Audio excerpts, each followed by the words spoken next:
আমার মতো ভালো আর কেউ নাই, তোরা সবাই জাহান্নামী, আমি তো জান্নাতি। এতটুকু ভাবনা নিয়ে ভেতরে একটু অহংকার এসে গেল। এরপরে আল্লাহর ওলি সামন দিকে রওনা হয়ে গেলেন।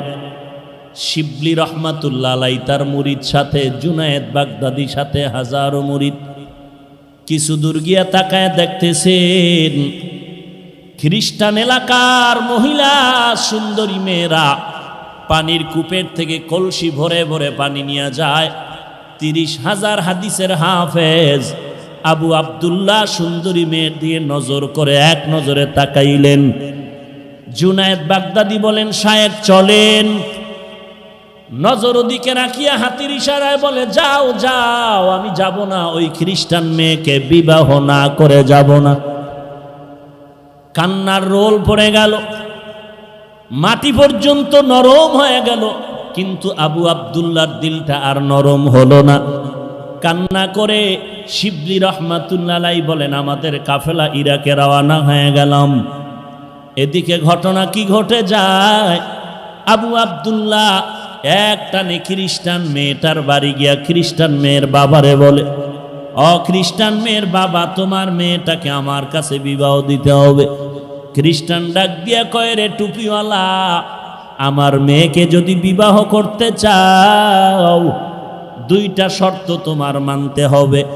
1 নম্বরে মদিনার পোশাক ফেলে দাও, মদিনার পোশাক ফালায় দিয়া তারপরে তুমি খ্রিস্টানদের পোশাক পরো। 2 নাম্বার, 1 বছর পর্যন্ত জঙ্গলের মধ্যে তুমি শূকরের রাখালগিরি করতে হবে।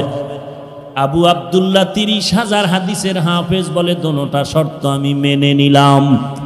মদিনার পোশাক ফালাইয়া খ্রিস্টানদের পোশাক মাথায় দিয়ে এবার জঙ্গলে চলে গেলেন। কয়েক মাস হওয়ার পর ওই শায়েখ শিবলির আবার কাফেলা এই এলাকায় রওনা হয়ে গেল পীরের খোঁজে। কি হালাত, এলাকায় এসে দেখে খবর নাই।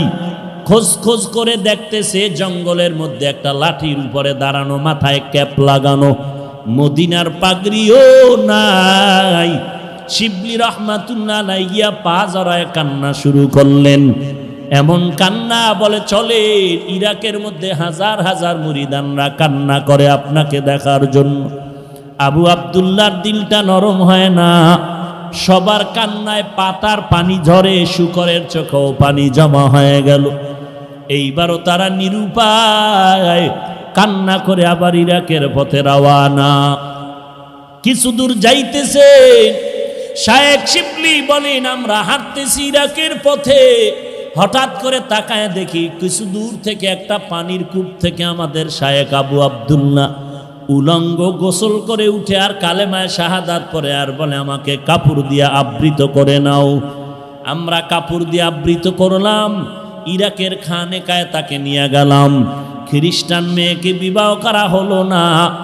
আমরা জিজ্ঞাসা করলাম, হজরত 30,000 হাদিস আপনি হাফেজ, কোরআনের হাফেজ কি পরিমাণ মনে আছে? বলে, একটা হাদিসও আমার মনে নাই, কোরআনের কোনো এলেম আমার সিনার মধ্যে নাই। শায়েখ, এই হালাত কেন হলো? বলে, আমি যখন খ্রিস্টানদের গির্জার সামনে দাঁড়াইয়া মনের ভিতরে অহংকার জমা করে বলছিলাম, সব তোরা জাহান্নামে যাবি, আমি একা জান্নাতে যাব। এই ভাবনাটা আসার পরে দেখলাম আমার কলবের মধ্যখান থেকে একটা নূরের আলো বের হয়ে চলে গেল। রশিদ আহমদ গঙ্গুহি রহমাতুল্লাহ আলাইহি এত বড় আলেম, তার কি দরকার ছিল কোরআন হাদিস পড়িয়াই তো মাওলারে পেয়ে যাইতেন, কিন্তু আরেকজন আল্লাহওয়ালার পেছনে যাওয়ার কি প্রয়োজন? হাজী ইমদাদুল্লাহ মুহাজিরি মক্কি রহমাতুল্লাহ আলাইহি এলেমের লাইনে দৌরাত্ম কম, দুনিয়ার লাইনে ক্লাস বেশি করতে পারেন না। কিতাব পড়তেছেন আল কালিমাতু লফজুন উজিয়ালি মা'নান মুফরাদান মুফরাদুন মুফরাদিন। মনে মনে কল্পনা করে এগুলো পড়লে কি হবে, এই পড়া লাভ কি? ফাআলু পরে কি লাভ? একজনে কয় এগুলো পড়লে তুই আমার আল্লাহর সাথে গভীর সম্পর্ক করতে পারবি। এগুলো আল্লাহর মারেফতের মাঝখানের বন্ধন। হাজী এমদাদুল্লাহ পাগল হয়ে গেলেন, আমার মাওলারে তো একটু চেনা দরকার, চিনি না, কোথায় আমার মালিক রে পাই? বলে এমনে এমনে পাবি না, যারা আল্লাহকে চিনে তাদের সংসর্গে যাও, সোহবতে যাও। এবার হাজী এমদাদুল্লাহ আল্লাহর দরবারে কান্না করেন, হে মালিক, তুমি তোমার একজন খাস বুজুর্গের সন্ধান আমাকে দাও, যার সোহবতে থাকলে আমি তোমার মারেফত অর্জন করতে পারি। হাজী এমদাদুল্লাহ আল্লাহর কাছে কান্না করেন, ও আল্লাহ, তুমি আমাকে হেদায়েতের জন্য একজন বুজুর্গের সন্ধান দিয়া দাও, তোমার একজন অলির সন্ধান মিলায়া দাও। ঘুমের ঘরে ঠিকানা পেয়ে গেল জানজানব জায়গার মধ্যে নূর মুহাম্মদ জানজা নবীর সন্ধান পেল। ওখানে চলিয়া যা, ওখান থেকে মারেফতের একটু আগুন সিনায় লাগায় নাও। যদি সিনায় লাগাইতে পারো, মারেফতের আগুন যদি জ্বলিয়া যায়, জিন্দেগি তোমার কামিয়াবির দরওয়াজায় চলে যাবে। হাজী এমদাদুল্লাহ আল্লাহর পরিচয় নেওয়ার জন্য জানজানাব দৌড়াইতেছেন আল্লাহর মোলাকাতের জন্য। আল্লাহর ওলির কাছে যায়, খুঁজতে খুঁজতে গিয়া দেখে জংলার কিনারে একটা মক্তব, ছোট একটা ঘরের মধ্যে ওই আল্লাহর বান্দা ছোট ছোট ছাত্রদেরকে আলিফ বা তা শিখাইতেছে। দেখা মাত্র হাজী এমদাদুল্লাহ ঢুকে দিলেন সালাম। নূর মুহাম্মদ জানজা নবী ডেকে বলেন, ইমদাদ, এত আগে তুই কইছিলি, আগে কেন আসো নাই? তাড়াতাড়ি কেন আসো নাই রে ইমদাদ? আউলিয়ারা কারে উকবা এখতিয়ার, জাহেলারা কারে দুনিয়া এখতিয়ার। মাইলে মোমেন সোয়ে মোমেন মিশাওয়াত, মাইলে কাফির সোয়ে কাফের মিশাওয়াত। ভাইরা আমার, হাজী এমদাদুল্লাহ ওখানে বসলেন, কিন্তু মনে মনে একটি প্রশ্ন। আমি আল্লাহর কাছে দোয়া করলাম, আল্লাহ বড় বুজুর্গের সন্ধান দাও, কিন্তু এজে পাইলাম মক্তবের হুজুর। চাইলাম বড় হুজুর, পাইলাম মক্তবের হুজুর। নূর মুহাম্মদ জানজা নবী ডেকে বলেন, রে ইমদাদ, মনে মনে কি চিন্তা করো? নবীর হাদিস কি শোনো নাই? খায়রুকুম মান তাআল্লামাল কুরআনা ওয়া আল্লামা। আল্লাহর নবী বলেন, জমিনের মধ্যে সর্বশ্রেষ্ঠ ওই ব্যক্তি যে নিজে কোরআন শিখে এবং অন্যদেরও কোরআন শিখায়। মক্তবের হুজুর মনে করিয়া ছোট বানাইও না, বরং নবীর হাদিস মতে ইনি হলো বড় শ্রেষ্ঠ। এলমেরা এজাজু করদন বেহিসাব, খলকেরা দাদন জওয়াবে বাসওয়াব।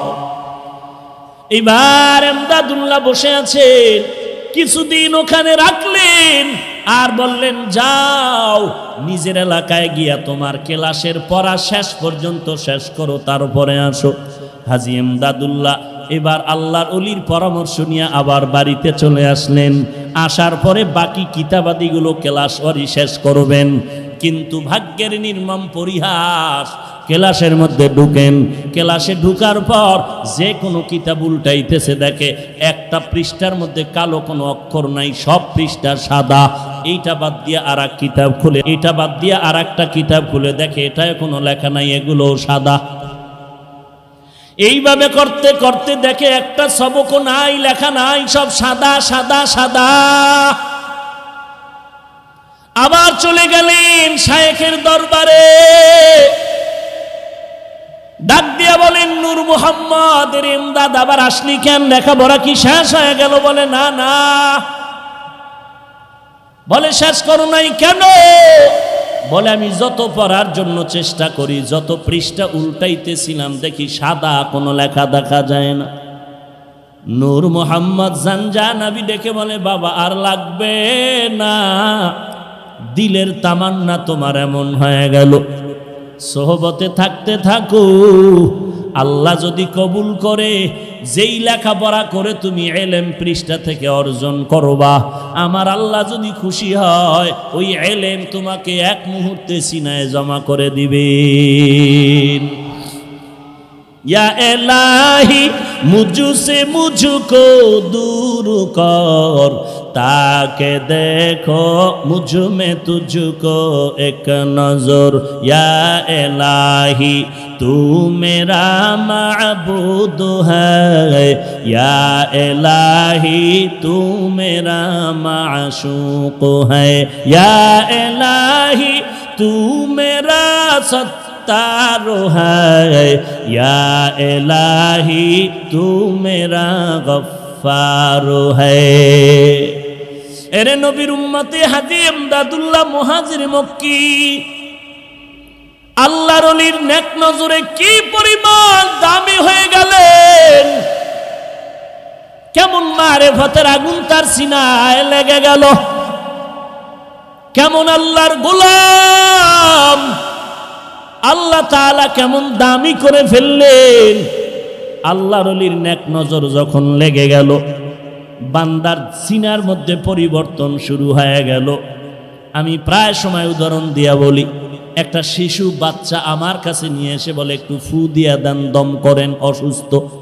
আমি বললাম ডাক্তার দেখান না কেন? বলে ডাক্তারের ঔষধ খাইলো ভালো হয় না। আমি বললাম তো ব্যাপারটা কি? বলে বদনজর, বদনজর, বদনজর। একটা বেহায়া বেআমল গাঞ্জাখোরের বদনজরে যদি একটা বাচ্চার মধ্যে যদি রিয়াকশন শুরু হয়, একটা বেহায়া বেআমল গাঞ্জাখোরের বদনজর যদি গাছের মধ্যে লাগে ফল নষ্ট হয়।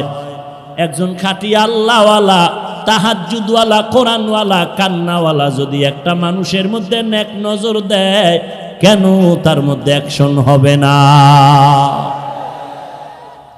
ওইটা বুঝে এটা বুঝে না রে কপাল পোড়া ভাই। আল্লাহওয়ালার নেক নজরের যে কি পাওয়ার, এটা যে বুঝানো সম্ভব না। হাজী ইমদাদুল্লাহ আল্লাহর ওলির নেক নজর পেলেন, বেশি লেখাপড়া করতে যায় নাই, আল্লাহ তারে এলেমের মারেফত দান করলেন। কেমন মারেফত! হাজী ইমদাদুল্লাহ এমন আল্লাহর খাস বান্দা পরিণত হয়ে গেল। এখন বান্দা পা সোজা করে ঘুমায় না, পা সোজা করে শোয় না, পা বাঁকা করে বসে। রশিদ আহমদ গঙ্গুহি রহমতুল্লাহ আলাই প্রশ্ন করলেন, শেখ পা দুটো সোজা করে কেন ঘুমান না? বলে ওরে রশিদ, এমন প্রশ্ন তুমি আমাকে করে ফেলেছ, কারো কাছে বলবা না। আমি আমার মাওলার বড় আশিক।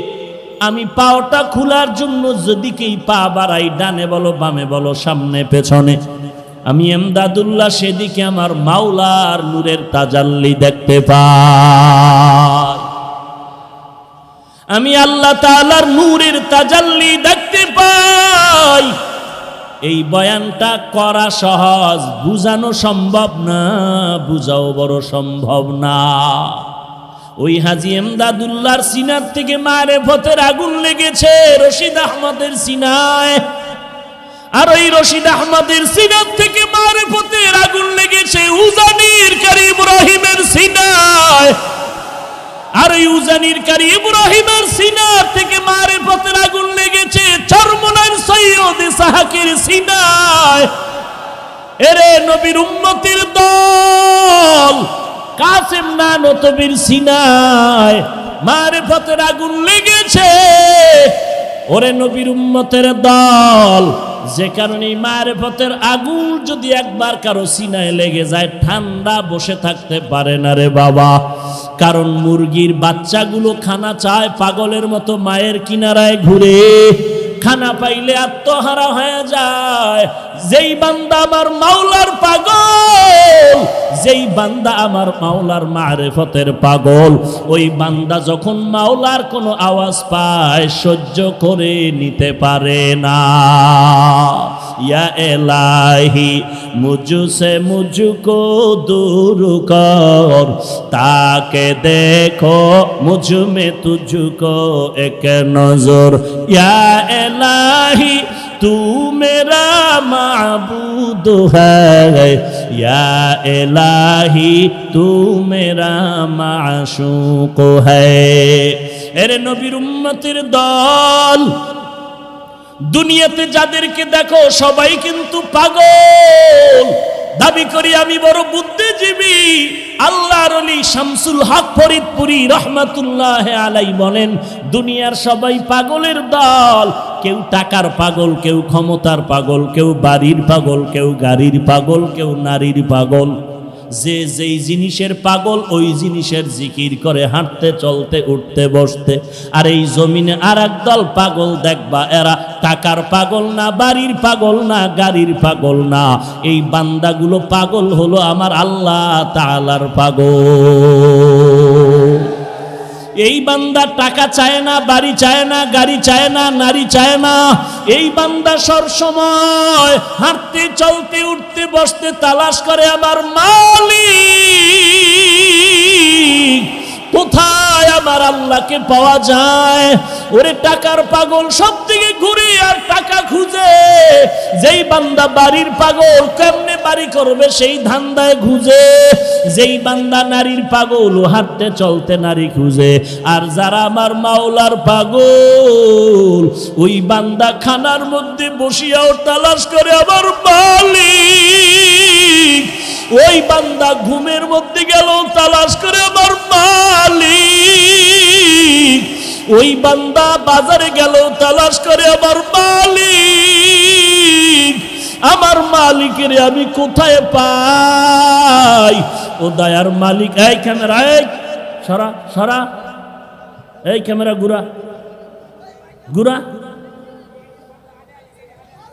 এরে নবীর উম্মতের দল, আল্লাহ রাব্বুল আলামিনের পাগল হয়ে কবরে যাও।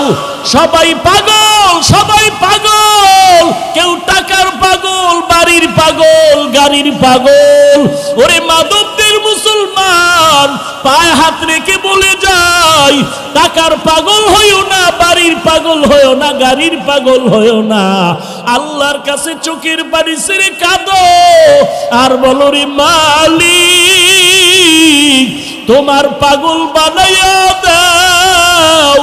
আমরা তোমার পাগল হয়ে যদি কবরে যাই, আল্লাহ তাআলা কবর জান্নাতের বাগান বানায় দিবেন। আল্লাহর পাগল যদি হইতে চাও, আল্লাহওয়ালাদের সোহবতের সময় দেওয়া লাগবে। আল্লাহওয়ালা তালাশ করু, যাদের চেহারার দিয়ে তাকাইলে কলিজা ঠান্ডা, নেক আমলের আগ্রহ বেড়ে যাবে।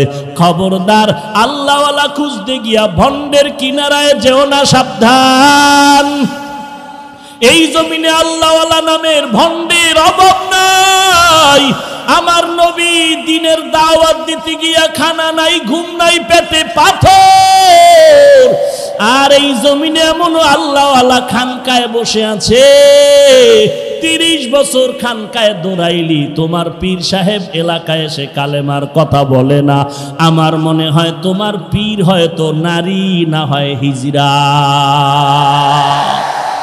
हकीकत से तू दुनिया बेखबर है, दुनिया की नुमाइश पर नजर है। नमी गुयम के आज दुनिया जुदा बाश, बहर कारे के बाशी बा खुदा बाश। या अय्युहल्लज़ीना আমানুত্তাকুল্লাহ। দুটো আদেশের মধ্যে 1 নম্বরে আল্লাহকে ভয় করো। আল্লাহকে ভয় করার মানে আল্লাহর আযাবের ভয় কর। কারণ আল্লাহর আযাব বড় ভয়ঙ্কর আযাব। 1 সেকেন্ডের জন্য আল্লাহ পাকের আযাব সহ্য করার শক্তি কারো নাই রে বাবা। এ জমিন থেকে 9,30,00,000 মাইল উপরে সূর্য। দিনের বেলা ছিল, রাতের বেলা না। এরপরে এত গরম কেন রে বাবা? সূর্যের গরম, এত গরম ঘাম, ফ্যানের বাতাসেও ঠান্ডা হয় না। এর এলাকার যুবক, আমিও তোমার মতো একটা যুবক সন্তান। টুপি মাথায় দিলে মাথা গরম হয় বাবা, তুমি বুঝতেছো, আমি বুঝি না। ব্যাপারটা এমন না। দাড়িটা লম্বা করলে যৌবনের ভাব চলে যাবে, তুমি বুঝতেছো, আমি বুঝি না। ব্যাপারটা কিন্তু এমন না। লম্বা জামা পরলে শরীর আটকায় যাবে, তুমি বুঝতেছো, আমি বুঝি না। ব্যাপারটা এমন না। এত কিছু বুঝার পরেও কেন টুপি ফালাই না, দাড়ি ফালাই না, নামাজ বাদ দেই না? একমাত্র কারণ আল্লাহর কোরআন পড়লাম, নবীর হাদিস পড়ে দেখলাম একটা কথাও মিথ্যা নাই। গুনাহগারের জন্য আল্লাহ জাহান্নাম বানায় রাখছেন, নেক আমলওয়ালার জন্য আল্লাহ জান্নাত বানায় রাখছেন। ওই জাহান্নাম কত বড় ভয়ঙ্কর, একটা সেকেন্ডের আযাব সহ্য করার শক্তি কারো নাই রে বাবা। ওই জাহান্নামের গরম সহ্য করতে পারবো না। এই জন্যই তো আল্লাহর মহাব্বতে টুপিও সারি না, নামাজ সারি না, বেপরদায় চলার চেষ্টা করি না। কারণ আল্লাহর নবী বলেন, ওরে দুনিয়ার মুমিন, ও দুনিয়ার বান্দা, এক জাররা পরিমাণ গুনাহ নিয়ে যদি কবরে যাও, ওই কবরে দুই পার্শ্বের মাটির চাপ, ওই কবরের মাটির চাপে পাঁজরের হাড্ডি চুরমার হয়ে যাবে। একটা নয়, দুটো নয়, 90 থেকে 99টা সাপ কবরের ভেতরে জাহান্নামের আগুন সহ্য করার শক্তি নাই রে ভাই। এরে যুবক, পায়ে হাত রেখে বলি, গুনাহ ছেড়ে দাও, আর গুনাহের কাছে যেও না, তওবা করো রে মালিক। আর গুনাহ করব না রে আল্লাহ, তুমি মাফ করে দাও। আয় আল্লাহ, তুমি আমাকে জাহান্নামের আগুন থেকে বাঁচায় দাও রে আল্লাহ। ও আল্লাহ, দুনিয়াতে সূর্যের গরম সহ্য করতে পারি না। কেউ যদি আমার হাতে একটা বেতের বাড়ি দেয়, বড় ব্যথা পাই, বড় কষ্ট পাই, সহ্য করতে পারি না। একটা বেতের বাড়িতে যদি এত ব্যথা, ওই কবরের মাটির চাপে কি ব্যথা সহ্য করার শক্তি নাই রে যুবক। আল্লাহর কাছে তওবা করো, জিন্দেগিতে আর নামাজ ছাড়বা না, গুনাহের পথে যাবা না, নবীর আদর্শ ছাড়া চলবা না, নবীর সুন্নতের আমল ছাড়বা না, আল্লাহ ওয়ালার সোহবত বাদ দিবা না রে বাবা। ওরে যুবক, তাকায়া দেখ, তোমার আমার মতো কত যুবক নামাজি দাড়িওয়ালার অভাব নাই, পাশে বসে আছে। ওরে বান্দা, তাকায়া দেখ, যুবকের চোখের কোঠায় পানি। এই যুবক কেন কাঁদতেছে জিজ্ঞাসা কর। ও মা হারায় নাই, বাবাও হারায় নাই, তারপরও কেন কাঁদে? ওই বান্দা আমার মাওলাকে হারাইয়া কাঁদতেছে। ওই বান্দা মা তালাশ করে না, বাবা তালাশ করে না, ও তালাশ করে আমার মালিক, আমার মাওলারে। ওরে বান্দা, ওই মাওলাকে বন্ধু বানায় নাও। আল্লাহর কাছে চোখের পানি ছেড়ে কান্না করো, তওবা করো। যদি চোখে পানি না আসে, কান্নাওয়ালার কাছে গিয়া হাতটা বাড়ায়া দোয়া চাও। ওরে কান্নাওয়ালা ভাই, তোমার কপাল কত ভালো, আমার কপাল পোড়া, চোখে পানি নাই, গুনাহের কারণে দিলটা শক্ত হয়ে গেল। ও আল্লাহ, কান্নাওয়ালা চক্ষু দাও, কান্নাওয়ালা চক্ষু দান করো আল্লাহ। কারণ দুনিয়ার ঘরে আগুন লাগলে পানি ছাড়া যেমন ঠান্ডা করা যায় না, ওরে গুনাহের কারণে যে জাহান্নামের আগুন, ওই জাহান্নামের আগুন চোখের পানি ছাড়া ঠান্ডা হবে না রে বাবা। চোখের পানি নিয়ে কবরে যাও, আল্লাহর দরবারে দিলটা খুলে ডাক দাও, রে মালিক, তুমি আমাদেরকে খালি ফিরাইয়া দিও না রে আল্লাহ। আয় আল্লাহ, তুমি তোমার নামের পাগল বানাইয়া দিও, তোমার আশিক হওয়ার তৌফিক দান করো আল্লাহ। দুনিয়ার পাগল হতে চাই না, জান্নাতের পাগল হতে চাই। ও আল্লাহ তুমি মাফ করে দাও। আয় আল্লাহ তুমি এই ময়দানের একটা বান্দাকেও খালি ফিরাইয়া দিও না রে আল্লাহ। সেই সকাল 11টা থেকে কত বান্দা হাজির, ও মাওলা শুধু তোমার মোহাব্বত, খানা চায় না, টাকা চায় না, শুধু তোমার মোহাব্বতের আশায় বসে আছে রে আল্লাহ। কাউকে খালি ফিরাইয়া দিও না, মেহেরবানি করে সবাইকে জান্নাতের মেহমান বানায় দাও, আমিন। আলহামদুলিল্লাহি রাব্বিল আলামিন, ওয়াসসালাতু ওয়াসসালামু আলা সাইয়্যিদিল আমবিয়াই ওয়াল মুরসালিন ওয়া আলা আলিহি ওয়া আসহাবিহি আজমাইন। ইয়া আরহামার রাহিমিন, ইয়া আরহামার রাহিমিন, ইয়া আরহামার রাহিমিন, ইয়া আরহামার রাহিমিন।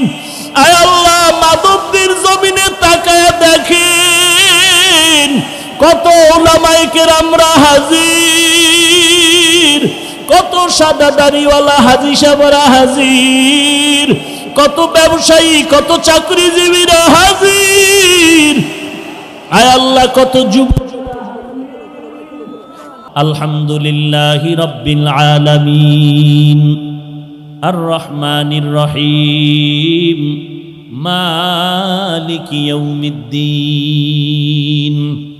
ও আল্লাহ আপনারই গুণগান গাইলাম, আপনি দোনো জাহানের পালন কর্তা রব, আপনি বড় রহমান, আপনি বড় রহিম, আপনি প্রতিদান দিবসের মালিক। এত গুণগান গাওয়ার পর এরপরে বান্দা তুমি আমাকে বলো ইয়্যাকা না'বুদু ওয়া ইয়্যাকা নাস্তাঈন। ও আল্লাহ আমি আপনারই ইবাদত করি, কোনো ভগবানের ইবাদত করি না, খ্রিস্টদের ইবাদত করি না, গৌতম বুদ্ধের ইবাদত করি না, ওজায়েরের গোলামি করি না, পাথরের গোলামি করি না, বটগাছের পূজা করি না। ও আল্লাহ আমি ইবাদত বা গোলামি করি একমাত্র তোমারই। সাহায্য তোমার কাছেই চাই, গ্রামীণ ব্যাংকে না, সুদের দরওয়াজায় না, তোমার কাছেই চাই। তবে এমন একটা সাহায্য চাই, আল্লাহ কয় এক কথায় বলবি, যেই কথার দ্বারা সব পেয়ে যাবি। বাদশার সাথে রাস্তার গরিবের সাক্ষাৎ, গরিব বলে আমাকে কিছু দিবেন? বাদশার মায়া লাগছে, কয় এমন চাওয়া চাবি, টাইম কম, এক কথায় চাবি, একবার, দ্বিতীয়বার না। গরিব বুদ্ধি করে কয় যেহেতু আমার দুইবার চাওয়ার কায়দা নাই এবং বেশি কথাও বলা যাবে না, একবার এক কথা, তো বুদ্ধি করে বলে আমার মনে চায় আমি মেজো বউয়ের হাতে স্বর্ণের প্লেটে বিরিয়ানি খাবো। এক কথায় বলে দিল যে আমার বউ একটা আছে আর একটা দরকার, স্বর্ণের প্লেট পাইলে আমি 10 তলার মালিক হয়ে যাব, ধনী হয়ে যাব। বিরিয়ানি খাওয়ার মানে আমার আর নিম্ন শ্রেণীর খানা খেতে হবে না, ভিআইপি খানা খাবো। আল্লাহ বলেন এমন একটা শব্দ দিয়ে সাহায্য চাও, যেই সাহায্যের মাধ্যমে তোমার সব দিক পরিপূর্ণ হয়ে যাবে, তার নাম হেদায়াত। ইহদিনাস সিরাতাল মুস্তাকিম। আয় আল্লাহ আপনার কাছে হেদায়াত চাই জান্নাতে যাওয়ার। কেমন হেদায়াত আল্লাহ শিখায় দেন, সিরাতাল্লাযীনা আন'আমতা আলাইহিম। ও আল্লাহ তাদের পথ, যাদেরকে আপনি ওই পথের নেয়ামত দান করেছেন। তারা কারা? আল্লাহ তাআলা অন্য আয়াতে বলেন তারা 4 দল। 1 নম্বরে নবীগণ মা'আন নাবিয়্যিন ওয়াস সিদ্দীকিন ওয়াশ শুহাদাই ওয়াস সালিহিন। আল্লাহ নিজেই বলেন ওয়া হাসুনা উলাইকা রাফিকা। এই 4 দল বন্ধু তোমাদের যে কত সুন্দর বন্ধু, এদেরকে নিয়ে চলো। 2 দল শয়তান তোমাকে আর বিপদে ফেলতে পারবে না, এই 4 দল নিয়ে চললে। এর মধ্যে 1 নম্বরে নবীগণ, সিদ্দিকগণ, শহীদগণ, সর্বশেষ সালিহিন। আল্লাহ যাদেরকে বললেন সলিহিন, অন্য আয়াতে আল্লাহ বললেন এরা হলো সাদিকিন। ইয়া আইয়ুহাল্লাযীনা আমানুত্তাকুল্লাহ ওয়া কুনু মা'আস সাদিকিন।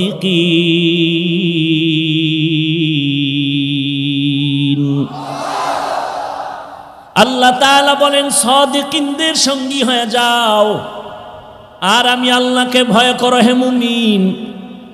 যাদেরকে আল্লাহ বললেন সলিহিন, এরা নেক আমলওয়ালা, সাদিকিন এরা সত্যবাদী। আল্লাহ অন্য আয়াতে বলেন এরা হলো আউলিয়া আল্লাহ, এরা আমার বন্ধু। কেমন বন্ধু?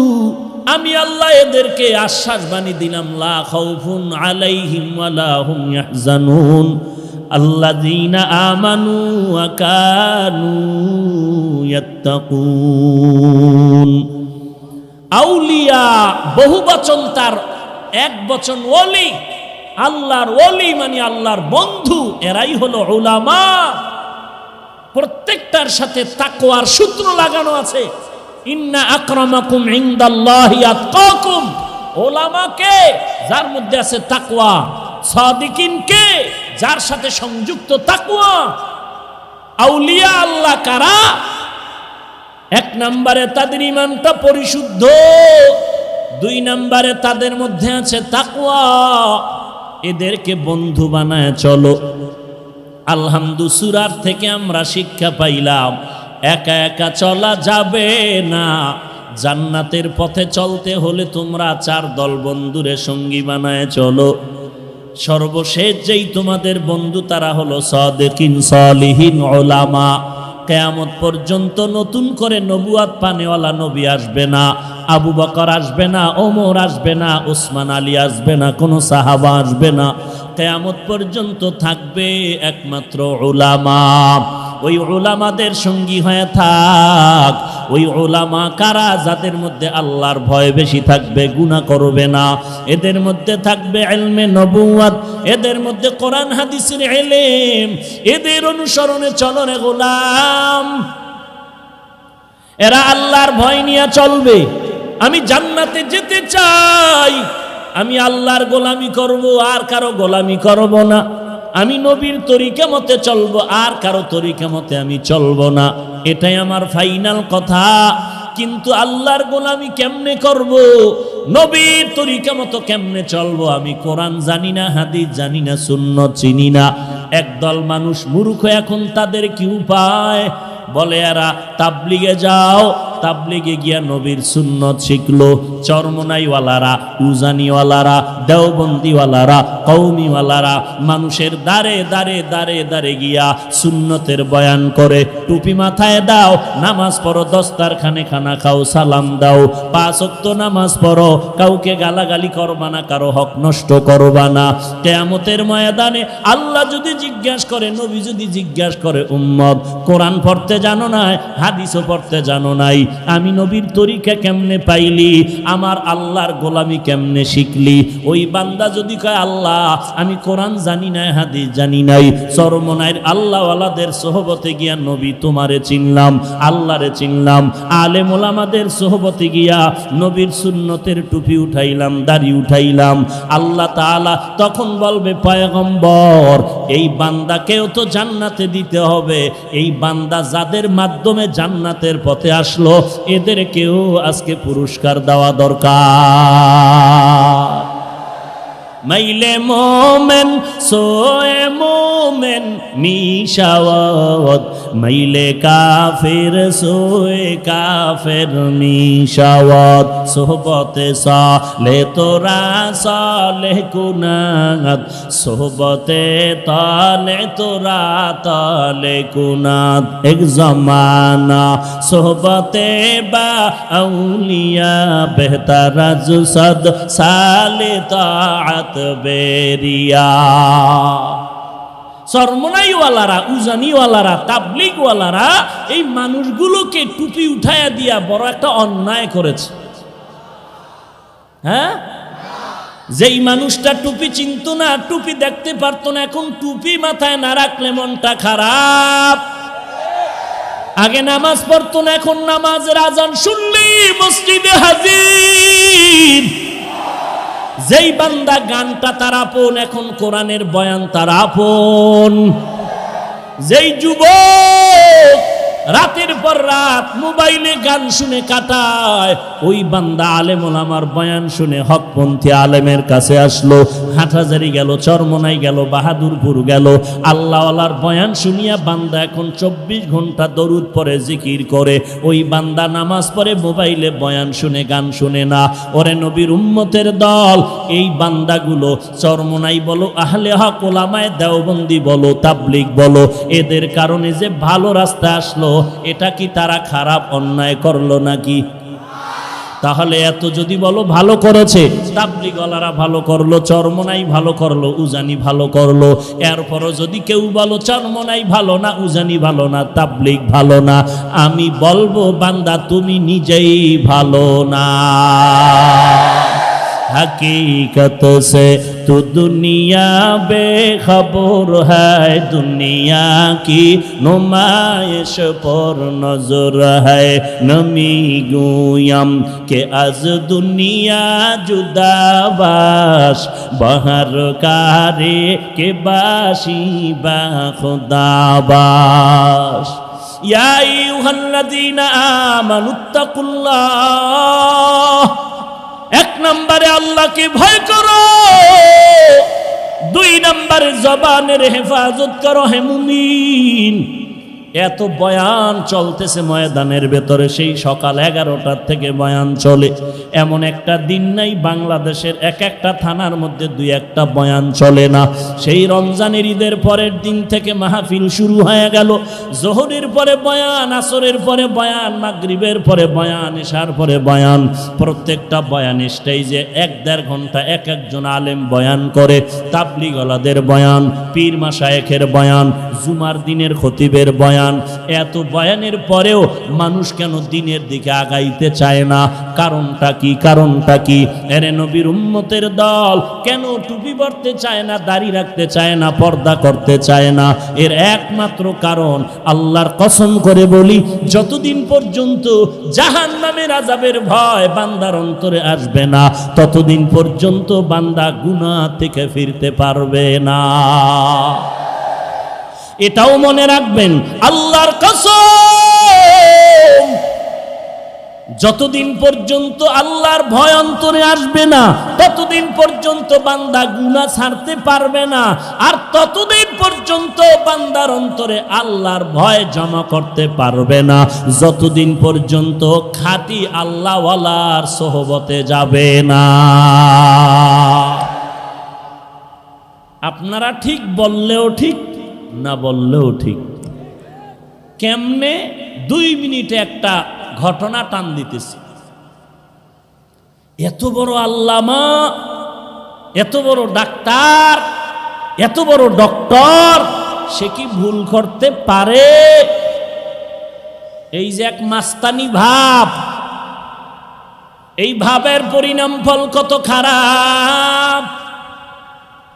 ইরাকের জমিনের ওলিয়ে কামেল শায়েখ আবু আব্দুল্লাহ আন্দলুসি রহমাতুল্লাহ আলাই, যিনি এত বড় একজন বুজুর্গ, শুধু দুনিয়ার লাইনে না, একদিকে যেমন কোরআনের হাফেজ, অপরদিকে তার হাদিসের সংখ্যা মুখস্থ 30,000। সুবহানাল্লাহ। না, মুসলমানের আওয়াজ বাতিল ভণ্ডদের জন্য একটি আতঙ্ক।